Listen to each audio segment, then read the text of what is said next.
आज के महत्वपूर्ण सेगमेंट में हम चर्चा करेंगे अयोध्या और राम मंदिर के इतिहास के बारे में, उसकी प्रमुख विशेषताओं के बारे में, अयोध्या के प्रमुख पर्यटक स्थलों के बारे में, अयोध्या की प्रमुख घटनाओं के बारे में आज आप लोग से चर्चा होगी। तो अयोध्या जैसा आप हम जानते हैं कि जो राम मंदिर का निर्माण कार्य पूर्ण हुआ है 27 अक्टूबर 2025 को, और जिसका ध्वजारोहण किया जाना है 25 नवंबर 2025 को। तो उस संदर्भ में हम चर्चा करेंगे अयोध्या के बारे में, अयोध्या के प्रमुख विशेषताओं के बारे में, यहाँ के प्रमुख पर्यटक स्थलों के बारे में, और अब तक इतिहास की घटित प्रमुख घटनाओं के बारे में आज आप लोग से चर्चा होगी। तो अयोध्या जो है ये उत्तर प्रदेश में सरयू नदी के किनारे प्रसिद्ध ये एक प्राचीन नगर है, और भगवान श्री राम जन्म का जन्मस्थली होने के कारण ये काफ़ी प्रसिद्ध है। अयोध्या प्राचीन कौशल राज्य की राजधानी थी, जिसका एक नाम साकेत भी है, अयोध्या का एक नाम साकेत भी है।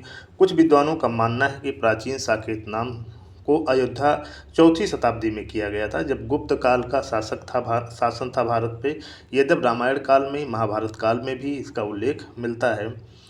अयोध्या के जो अन्य नाम हैं उसको है साकेत है, कौशलपुरी है, सैया है, रामपुरी है, इक्ष्वाकु भूमि है, अवध है। तो कई नाम है। वाल्मीकि रामायण में या स्कंद पुराण, महाभारत तथा अथर्ववेद में भी अयोध्या का उल्लेख मिलता है। तो यानी काफ़ी प्राचीन नगर है। अथर्ववेद में तो इसे देवताओं द्वारा निर्मित नगर कहा गया है। और ये जो शहर है अयोध्या है, सरयू नदी के किनारे है। सरयू नदी के बारे में भी मैं अलग से वीडियो बनाऊंगा। इसको घाघरा नदी भी कहते हैं, काली, करनाली, कई नदियों के नाम से या शारदा नदी के नाम से जानते हैं। जैसा आप लोग को चित्र में भी दिख रहा है। तो इसके बारे में हम चर्चा आप लोग से अलग से करेंगे। सबसे पहले हम लोग चर्चा थोड़ा सा कर लेते हैं अयोध्या में जो प्रमुख पर्यटक स्थल हैं उसके बारे में चर्चा कर लें। तो सबसे जो बढ़िया स्थान हम आप लोग कह सकते हैं, जो सबसे महत्वपूर्ण स्थान है वो श्री राम जन्मभूमि है। श्री राम जन्मभूमि शहर के पश्चिमी भाग में स्थित है। ये रामकोट वाला जो एरिया है उसमें स्थित है। वर्तमान में यहाँ श्री राम का बाल जो मंदिर है, बाल रूप का मुख्य मंदिर है, यानी बालक रूप का जो मुख्य मंदिर है ये इसमें विराजमान है। और इसी परिसर में भगवान शिव का, गणेश का, हनुमान जी का और सप्त ऋषियों का भी मंदिर का निर्माण पूर्ण हो चुका है। जैसा हम जानते हैं कि जो वर्तमान में जो राम मंदिर का निर्माण हुआ है ये 5 अगस्त 2020 को इस मंदिर की आधारशिला भारत के प्रधानमंत्री द्वारा रखी गई थी, और 22 जनवरी 2025 को जो राम मंदिर की प्राण प्रतिष्ठा का कार्य पूर्ण हुआ था। लेकिन जो मंदिर का पूरा कंप्लीट हुआ है 27 अक्टूबर 2025 को इसका पूरा निर्माण कार्य पूर्ण हो गया है। जो अन्य पर्यटक स्थल या अन्य महत्वपूर्ण जो मंदिर हैं या स्थान हैं अयोध्या के, उसमें एक कनक भवन है। ये हनुमानगढ़ी के निकट है, अयोध्या का महत्वपूर्ण मंदिर है। और इसी मंदिर में श्री राम और सीता जी के सोने के मुकुट वाला यानी गोल्डन क्राउन वाली प्रतिमाओं के लिए काफ़ी ये लोकप्रिय है। इसीलिए इस मंदिर को सोने का घर भी कहा जाता है। और मंदिर का निर्माण टीकमगढ़ की रानी ने 1891 में इस मंदिर का निर्माण करवाया था। और इस मंदिर में श्री राम का विग्रह भारत के सबसे सुंदरतम रूपों में कहे जा सकते हैं। जो यहाँ का जो विग्रह बना हुआ है कनक भवन का। एक हनुमानगढ़ी की चर्चा आप लोग से होती है। तो हनुमानगढ़ी अयोध्या के मंदिर में एकदम केंद्र में है। ऐसा माना जाता है कि यह हनुमान जी यहाँ सदैव वास करते हैं, रहते हैं। इसलिए अयोध्या में आकर भगवान राम के दर्शन करने से पहले भक्त हनुमान का दर्शन लोग करते हैं। यह मंदिर राजद्वार के सामने है, राजद्वार के सामने ये पड़ता है और ऊंचे टीले पर स्थित है। और यहाँ हनुमान जी की माना जाता है कि हनुमान जी गुफा में रहते थे और श्री राम जन्मभूमि तथा रामकोट की रक्षा करते थे। और छोटी दीपावली के दिन आधी रात को संकट मोचन हनुमान का जन्मदिवस मनाया जाता है। हनुमान मंदिर के पहुंचने के लिए 76 सीढ़ियां चढ़नी पड़ती है, और मुख्य मंदिर में बाल हनुमान तथा माता अंजनी की प्रतिमा है। इसके अलावा अन्य मंदिरों में देखा जाए तो नागेश्वर नाथ मंदिर है। ये एकदम सरयू नदी के किनारे है, कुश द्वारा निर्मित है। जो कुश थे भगवान राम के जो पुत्र थे, कुश द्वारा निर्मित किया गया था। रामपैड़ी है, ये सरयू नदी के किनारे है। दशरथ महल है, गुप्तार घाट है, गुलाब बाड़ी, त्रेता के ठाकुर, वाल्मीकि भवन, जैन मंदिर, तुलसी स्मारक, बहू बेगम का मकबरा, लता मंगेशकर चौक, भरतकुंड, नंदीग्राम, जिसको ये थोड़ा सा दूरी पे अयोध्या से पड़ेगा, प्रयागराज रोड पे थोड़ा सा दूरी पे पड़ेगा, जो भरतकुंड है, जहाँ पे भरत जी ने तपस्या किया था 14 वर्षों तक।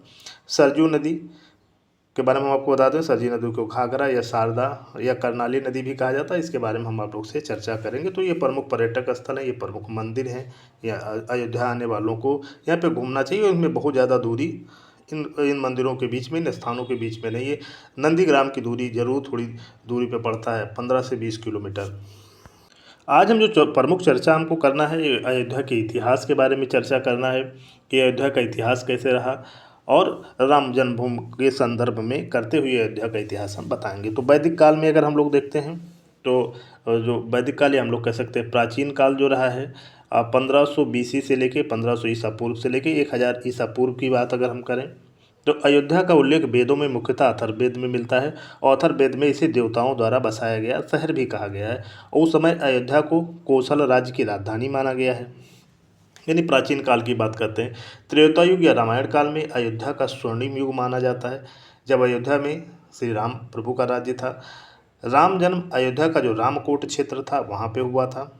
जैन ग्रंथों के जो 5 तीर्थंकर हैं उनका जन्म भी माना जाता है अयोध्या में हुआ था जिसमें ऋषभनाथ जी, अजितनाथ जी, अभिनंदन नाथ जी, सुमितनाथ जी और अनंतनाथ जी की जन्मस्थली भी अयोध्या में ही वर्णित है। तो इस तरीके से हम लोग कह सकते हैं कि जो अयोध्या है हिंदू धर्मावलंबियों के साथ साथ जैन धर्मावलंबियों का प्रमुख स्थान भी है। इसके अलावा कहा जाता है कि जो महात्मा बुद्ध थे जो बौद्ध धर्म के प्रवर्तक थे और महावीर स्वामी जो जैन धर्म के प्रवर्तक थे इस शहर में काफ़ी समय यहाँ पर व्यतीत किया था। तो इस तरीके से हम लोग जो मानते हैं कि अयोध्या नगर का जो प्राचीन अयोध्या नगर का जो सबसे पहले अयोध्या का जो निर्माण करवाया था यह महाराज मनु ने करवाया था जो ब्रह्मा के पुत्र माने जाते हैं। मनु महाराज के द्वारा सतयुग में इसका निर्माण करवाया गया था और इसी वंश में जो मनु के 10 पुत्रों में एक जो इक्ष्वाकु कुल ने अयोध्या राज्य पर शासन किया आगे चलकर और इन्हीं के कुल में श्री प्रभु राम का जन्म हुआ था। लेकिन अगर हम लोग थोड़ा सा देखते हैं पुरातात्विक प्रमाणों के आधार पर वैज्ञानिक प्रमाणों के आधार पर देखा जाए तो अयोध्या की स्थापना लगभग 2200 ईसा पूर्व हुई थी। ये हम लोग कह सकते हैं लगभग 4200 साल पहले हुई थी। जो पुरातात्विक प्रमाण जो मिलते हैं पौराणिक मान्यताओं के अनुसार तो हम जैसा हम जानते हैं कि मनु महाराज ने इसको बसाया था। सतयुग में इसकी स्थापना हुई थी अयोध्या नगर का को बसाया गया था।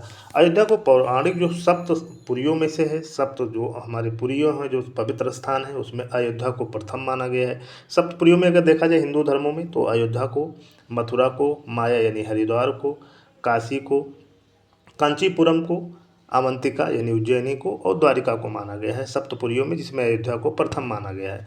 माना जाता है कि भगवान राम का जन्म 5114 ईसा पूर्व हुआ था। लगभग हम लोग कह सकते हैं 7035 वर्ष पूर्व चैत्र मास की नवमी को हुआ था अयोध्या में जो प्रमाण मिलते हैं।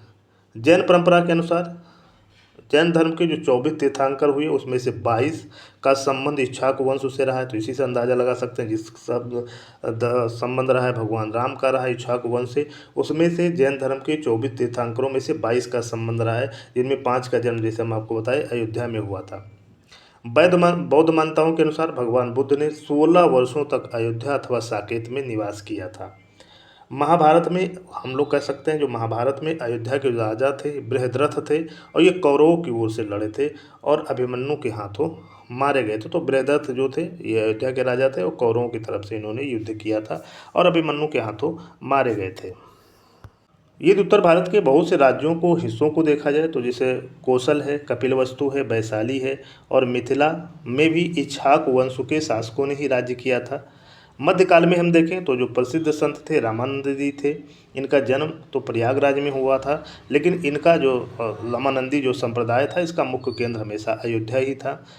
वाल्मीकि कृत रामायण के बालकांड में अयोध्या को 12 योजन लंबा तथा 3 योजन चौड़ा माना गया है। एक योजन का मतलब 12 कोस, एक योजन का मतलब 12 कोस से हम लोग कह सकते हैं 36 किलोमीटर।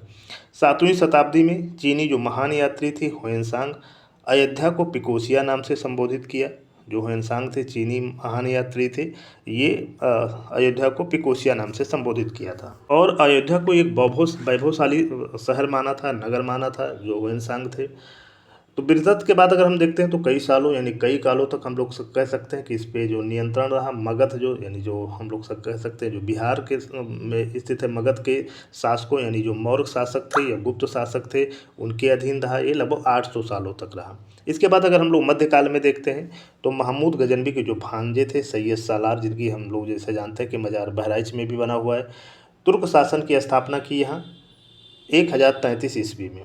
वह बहराइच के राजा सुहेल देव द्वारा मारा गया था और बहुत समय तक हम देखते हैं तो अयोध्या में जौनपुर के जो सर्क शासक थे उनके भी अधीन रहा। लेकिन सबसे बड़ी जो घटना होती है अयोध्या में वो 1526 में तब होती है जब पानीपत युद्ध के बाद बाबर का भारत पे विजय होती है, अर्थात हम लोग कह सकते हैं मुगल शासन की स्थापना होती है।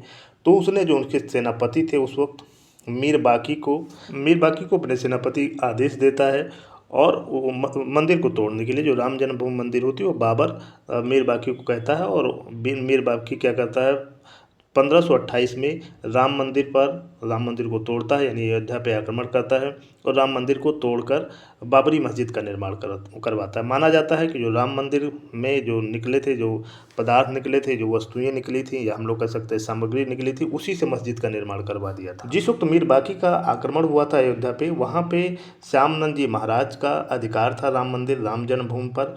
और उस समय भीटी के जो राजा महताब सिंह बद्री नारायण ने मंदिर को बचाने के लिए अपनी सेना लेकर युद्ध लड़ा था, लेकिन पराजित हुए थे। लेकिन 1992 में मंदिर मस्जिद विवाद के चलते, राम जन्मभूमि के आंदोलन के चलते कार्यसेवकों द्वारा जो बाबरी मस्जिद तथाकथित बाबरी मस्जिद को गिरा दिया गया था। अकबर ने जब सत्ता संभाली भारत की तो 1580 ईस्वी में उसने अपने साम्राज्य को प्रशासन की दृष्टि से 12 सूबों यानी 12 राज्यों में बांटा था। तब उसने अवध को एक सूबा मतलब एक राज्य बनाया था और जिसकी राजधानी अयोध्या थी। 1731 ईस्वी में देखा जाए तो मुगल बादशाह जो मोहम्मद शाह ने अवध क्षेत्र को अपने वजीर यानी जिनको दीवान या वजीर कहा जाता था, शहादत खां को प्रदान कर दिया था। उसके बाद उसका जो दामाद था मंसूर अली खां सफदर जंग की उपाधि के साथ अवध का शासक बना और इसी सफदर जंग के समय अयोध्या निवासियों को धार्मिक स्वतंत्रता मिली। इससे पहले धार्मिक स्वतंत्रता नहीं मिली हुई थी अयोध्या निवासियों को। सफदर जंग के बाद हम देखते हैं तो उसका पुत्र शुजाउद्दौला अवध का नवाब यानी वजीर बनता है और 1754 से लेकर 1775 ईस्वी तक उसने शासन किया। उसने एक अलग नगर बसाता है जो शुजाउद्दौला है, फैजाबाद नगर को बसाता है। ये अयोध्या से लगभग 3 मील पश्चिम में स्थित है। अब तो अयोध्या और हम लोग कह सकते हैं कि जो फैजाबाद है आपस में मिल गया है, एक ट्विन नगर हो गए हैं। तो आसफ दौला के समय हम लोग कह सकते हैं नया नगर लखनऊ बसाया गया। जब आसफ दौला यहाँ का शासक बनता है तो एक और नया नगर बनता है अवध में, वो लखनऊ बनता है और जो अवध की राजधानी होती है उसको लखनऊ स्थानांतरित कर दिया जाता है 1775 में। तो इस तरीके से हम लोग देखते हैं जो अयोध्या था बहुत दिनों तक राजनीतिक केंद्र रहा है, यानी राज्य की राजधानियाँ रहा है। लेकिन 1775 में इसको लखनऊ स्थानांतरित कर दिया जाता है, अवध की राजधानी लखनऊ बना दी जाती है। इस प्रकार हम लोग देखते हैं अयोध्या, फैजाबाद तथा लखनऊ अवध के नवाबों या वजीरों की राजधानी रही। इस राज्य का जो संस्थापक था, चूँकि मुगलों के अधीन रहे हैं, जो अवध के नवाब रहे हैं, चूँकि मुगलों के अधीन रहे हैं, उनके मंत्री रहे हैं, दीवान रहे हैं, अतः ये शासन की वैधता के लिए अपने आगे वजीर या नवाब लगाते थे, राजा सम्राट नहीं लिखते थे, यानी अपने आप को मुगलों के अधीन मानते थे। वाजिद अली शाह को हम लोग कहते हैं कि ये जो वाजिद अली शाह थे अवध का अंतिम नवाब या वजीर था और उसकी जो बेगम थी हजरत महल, उसका जो पुत्र था बिल्किस वद्र था। अंग्रेज़ों के साथ 1758 और 57-58 में जो प्रथम विश्व युद्ध हुआ था उसके दौरान ये लड़े थे अंग्रेज़ों के खिलाफ। लेकिन जैसे हम लोग जानते हैं कि 1856 में अंग्रेज़ों ने अवध क्षेत्र पर कब्जा कर लिया था और अवध को मुक्त कराने में ये लोग असफल रहे थे। तो इस तरीके से 1856 से अंग्रेज़ों का अधिकार हो जाता है अयोध्या क्षेत्र पर। थोड़ा सा हम बता दें वाजिद अली शाह के बारे में। वाजिद अली शाह के समय में सांप्रदायिक विवाद सर्वप्रथम हनुमानगढ़ी को लेकर उठा था और अंततः वाजिद अली शाह ने हिंदुओं के पक्ष में, हिंदुओं के हक में निर्णय दिया था कि ये हिंदुओं का स्थान है। मुसलमान इस पे भी दावा करते थे और कहा जाता है कि वाजिद अली शाह ने कहा था कि हम इश्क के बंदे हैं, मजहब से नहीं वाफिक, और गर काबा हुआ तो क्या हुआ, बुत खाना हुआ तो क्या हुआ। और इन्होंने हिंदुओं को हनुमानगढ़ी को दे दिया था, हिंदुओं के अधिकार को मान लिया था, जो सार्वभौमिक था, माना भी जाता है कि हिंदुओं का ही था। 1932 में एक किताब छपती है अयोध्या ये हिस्ट्री में भी बताया गया है कि जो मुगल बादशाह बाबर के हुक्म पर ही सेनापति मीर बाकी ने राम जन्मभूमि को तोड़कर मस्जिद का निर्माण करवाया था, ऐसा माना जाता है। और हम एक बार पुनः बता दें कि इसी मंदिर से तोड़ी गई सामग्री से ही मस्जिद का निर्माण करवाया गया। एक रिपोर्ट के अनुसार 1858 ईस्वी में जो निहंग सिख के एक दल ने बाबरी मस्जिद के अंदर घुसकर हवन पूजन किया था और इसकी दीवारों पे राम राम लिखा था, ऐसा माना जाता है, ऐसा मुस्लिमों का दावा है। इसकी इसके लिए पहली बार एक लिखित एफआईआर दर्ज हुई थी। इतिहास काल में अगर हम राम मंदिर के लिए या इस विवाद को लेकर अगर पहली लिखित एफआईआर 1858 में मुस्लिमों के द्वारा दायर की गई थी, जो निहंग सिखों पर। 1859 में एक घटना घटती है। अंग्रेज सरकार जब विवाद ज़्यादा देखते हैं तो बीच में एक दीवार खड़ी कर देते हैं और अंदर का भाग मुसलमानों को दे देते हैं तथा जो बाहर का भाग है वो हिंदुओं को पूजा के लिए दे देते हैं। और यहीं पहली बार राम चबूतरा शब्द का प्रचलन हुआ। और जो राम भक्त थे, जो यहाँ के पुजारी थे, इन्होंने मस्जिद के बाहर तथाकथित बाबरी मस्जिद के बाहर चबूतरे का निर्माण करके वहाँ पूजा अर्चना शुरू कर दी 1862 से। सन 1885 में पहली बार एक संत थे, महंत रघुबर दास जी, जो निर्मोही अखाड़ा के थे। इन्होंने मंदिर बनवाने के लिए एक याचिका दायर की, फैजाबाद डिस्ट्रिक्ट कोर्ट में एक अर्जी दायर की, लेकिन वो खारिज कर दी गई। लेकिन जब देश आज़ाद होता है 1947 में, तो 1949 में रात को एक विवादित ढांचा के अंदर राम की मूर्ति प्रकट होने का दावा किया जाता है। ऐसा माना जाता है कि भगवान राम स्वतः प्रकट हुए हैं। इस घटना के बाद हालात इतने गंभीर हो गए थे, यानी दंगा फसाद शुरू हो गया, कि तत्कालीन प्रधानमंत्री जो पंडित जवाहरलाल नेहरू थे, उनको संज्ञान लेना पड़ा और बाबरी मस्जिद पर ताला लगा दिया गया। उनको लग रहा था कि विवाद ज़्यादा बढ़ सकता है बाबरी मस्जिद को लेकर या राम मंदिर को लेकर, तो इस पर ताला लगा दिया गया और दोनों के लिए प्रतिबंधित कर दिया गया। 1950 में फैजाबाद कोर्ट ने अलग अलग 2 केस दायर हुई। 1950 के दशक में हिंदू पक्ष में रामलला की मूर्ति की पूजा की आज्ञा मानी गई, जो हिंदू पक्ष था, और कोर्ट ने इजाज़त भी दे दी, लेकिन अंदरूनी गेट को बंद ही रखा गया। जो मस्जिद वाला एरिया जिसको माना जाता है उसको बंद ही रखा गया। 1959 में निर्मोही अखाड़े ने केस दायर कर बाबरी मस्जिद की ज़मीन पर भी अधिकार मांगा और इसी प्रकार 1961 में सुन्नी वक्फ बोर्ड ने बाबरी मस्जिद के ढांचे का अपना हक माना और हिंदू पक्ष ने अपना हक माना, कोर्ट में याचिका दायर की। 1986 में राजीव गांधी सरकार के आदेश पर मंदिर के अंदर का गेट खोल दिया गया, यानी पूजा की अनुमति मिल गई हिंदुओं को। लेकिन 1990 में लाल कृष्ण आडवाणी, जो भाजपा के नेता थे, गुजरात के सोमनाथ से लेकर अयोध्या तक रथ यात्रा की शुरुआत की और यह बहुत ही विवादित दौर था। काफ़ी दंगे हुए, काफ़ी समस्याएं आई और 6 दिसंबर 1992 को बाबरी मस्जिद को, जैसा आप लोगों को चित्र में दिख रहा है, बाबरी मस्जिद को कारसेवकों के द्वारा गिरा दिया गया। कारसेवकों के द्वारा इस मस्जिद को गिरा दिया गया, जो तथाकथित मस्जिद मानी जाती थी, जबकि जो हिंदू पक्ष इसको हमेशा मंदिर ही माना।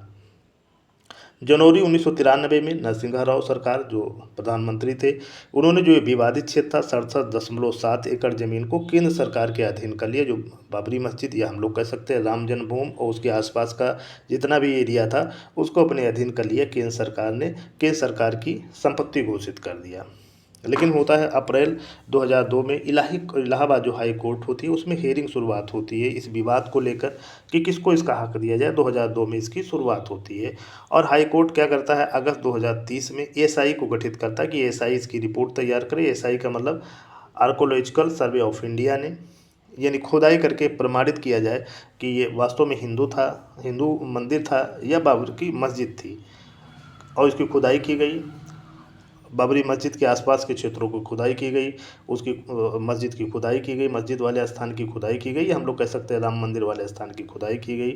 लेकिन जो प्रमाण मिले, ये ऐसा माना गया कि 10वीं शताब्दी में मंदिर के ही पूरा साक्ष्य मिले, मस्जिद के कोई साक्ष्य यहाँ प्राप्त नहीं हुआ। इसीलिए 30 सितंबर 2010 को इलाहाबाद हाई कोर्ट ने ऐतिहासिक फैसला दिया और विवादित ज़मीन को 3 हिस्सों में बांट दिया। एक 1/3 हिस्सा निर्मोही अखाड़ा को दिया गया, 1/3 हिस्सा इसका सुन्नी वक्फ बोर्ड को दिया गया और 1/3 हिस्सा रामलला विराजमान को दिया गया, जिसको दोनों पक्षों ने एक सिरे से नकार दिया। और 2011 में सुप्रीम कोर्ट ने इस पर रोक भी लगा दी इस फैसले पर। और 9 नवंबर 1919 को सुप्रीम कोर्ट ने बृहद सुनवाई करते हुए हिंदू पक्ष में फैसला सुनाया और मंदिर ट्रस्ट की घोषणा केंद्र सरकार को निर्देशित किया कि मंदिर ट्रस्ट की स्थापना की जाए और उसी के जरिए मंदिर का निर्माण करवाया जाए और सुन्नी वक्फ बोर्ड को भी 5 एकड़ ज़मीन अलग जगह पर दी जाए, यानी राम मंदिर से दूर अलग जगहों पे दे दी जाए। और 5 फरवरी 2020 को प्रधानमंत्री मोदी ने राम मंदिर निर्माण के लिए एक ट्रस्ट बनाया, जिसके अध्यक्ष नृपेंद्र मिश्रा जी को बनाया गया। 5 अगस्त 2020 को राम मंदिर की आधारशिला रखी गई और 22 जनवरी 2024 को राम मंदिर की प्राण प्रतिष्ठा की गई और इसके द्वारा फिर श्रद्धालुओं के दर्शन के लिए मंदिर को खोल दिया गया। लेकिन राम मंदिर का जो मुख्य निर्माण कार्य 27 अक्टूबर 2025 को पूर्ण हुआ है। जैसा कि राम मंदिर ट्रस्ट ने घोषणा की है, 27 अक्टूबर 2025 को मंदिर का निर्माण कार्य संबंधित सभी कार्य पूर्ण हो गए हैं और मुख्य मंदिर के साथ साथ 6 जो परकोटे के मंदिर थे उनका भी निर्माण कार्य पूरा हो गया है। जो परकोटे पे जो 6 मंदिरों का निर्माण किया जा रहा है उसमें भगवान शिव का, गणेश जी का, हनुमान जी का, सूर्य का, देव की देवी भगवती का, देवी अन्नपूर्णा का और शेषावतार मंदिर का निर्माण भी पूर्ण हो चुका है। इसके अलावा सप्तऋषि मंडप यानी जो सप्तऋषियों के मंडप के भी निर्माण हो गया है, जिसमें वाल्मीकि का, वशिष्ठ का, विश्वामित्र का, अगस्त ऋषि का, निषाद राज, सबरी और अहिल्या मंदिर भी तैयार हो गया है। इसके अलावा जटायु और गिलहरी की प्रतिमाएं भी स्थापित की जा चुकी हैं अब तक। जो 10 एकड़ में जो पंचवटी का निर्माण कार्य हो रहा है वो काफ़ी तेज़ी से चल रहा है। इसके अलावा 3.5 किलोमीटर चार दीवारी बनाई जानी है। जो चार दीवारी बनाई जानी है, ट्रस्ट कार्यालय बनाना है, अतिथि गृह बनाना है, सभागार बनाना है, उसका कार्य भी जारी है। और 25 नवंबर को प्रधानमंत्री मोदी के द्वारा इस पे ध्वजारोहण किया जाना है, यानी इसके मुकुट पे ध्वजारोहण करना है, झंडा फहराना है, जो 21 फुट का होगा। तो इस तरीके से राम मंदिर का निर्माण कंप्लीट हुआ और 25 नवंबर 2025 को इसमें ध्वजारोहण भी फहरा दिया जाएगा और कई प्रकार के मंदिरों का निर्माण भी यहाँ पे हो गया। इसके परकोटे पे भी 6 मंदिरों का निर्माण हुआ। इसके अलावा सप्तऋषि मंदिरों का भी निर्माण कार्य लगभग पूर्ण हो चुका है। तो इस तरीके से हम लोग देखते हैं कि अयोध्या का एक इतिहास रहा है, एक सबसे धार्मिक स्थान रहा है। हिंदुओं का सबसे धार्मिक स्थान होने के बावजूद यहाँ एक लंबे विवाद के बाद राम मंदिर का निर्माण हुआ और वर्तमान में हम लोग देखा जाए तो भारत का सबसे अधिक पर्यटकों वाला स्थल हो गया है। लंबे समय तक आगरा चलता था, लेकिन वर्तमान में आगरा को काफ़ी पीछे छोड़ दिया। लगभग 25 से 30 करोड़ पर्यटक हर साल अयोध्या राम मंदिर दर्शन करने के लिए आते हैं। जो राम मंदिर निर्माण के पहले देखा जाए तो 2 करोड़ से भी कम लोग आते थे पूरे साल, लेकिन वर्तमान में देखा जाए तो लगभग 25 से 30 करोड़ हर साल आते हैं। इसके अलावा यहाँ इंटरनेशनल एयरपोर्ट बन गया है, इंटरनेशनल प्रकार का रेलवे स्टेशन का निर्माण किया जा रहा है, बहुत सी सड़कों का निर्माण हुआ, लाइटनिंग का निर्माण हुआ, साफ़ सफाई का निर्माण हुआ, यानी एक आधुनिक शहर की तरफ अयोध्या बढ़ रहा है। जो ये कहा जाता है कि एक पुरातन शहर था, एक हम लोग कहते हैं एकदम साफ़ सुथरा शहर नहीं था, लेकिन अयोध्या का सर्वांगीण विकास हुआ है। मंदिर के साथ साथ सर्वांगीण विकास हुआ। ऐसा माना जाता है कि प्रत्यक्ष लगभग 20 से 25 हज़ार लोगों को रोजगार भी प्राप्त हुआ है। तो एक बार हम पुनः बता दें कि राम मंदिर के साथ साथ यहाँ हनुमानगढ़ी, कनक भवन, दशरथ महल, अमावा मंदिर, जैन मंदिर या हम लोग कह सकते हैं नागेश्वर नाथ मंदिर, रामपैड़ी, ये यहाँ के प्रमुख दार्शनिक स्थान हैं जो पर्यटक आते हैं यहाँ का दर्शन करते हैं।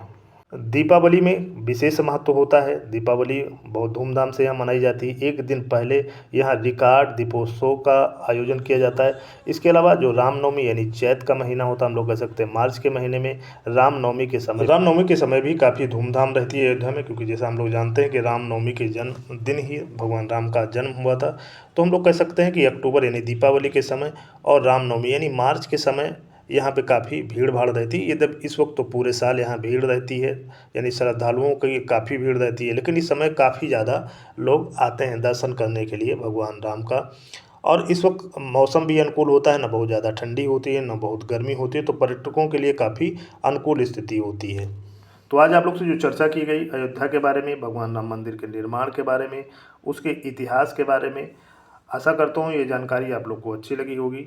और अगला पाठ हम बनाएंगे जो सरयू नदी के ऊपर, सरयू नदी के उद्गम के बारे में, सरयू नदी के इतिहास के बारे में, सरयू नदी के महत्व के बारे में।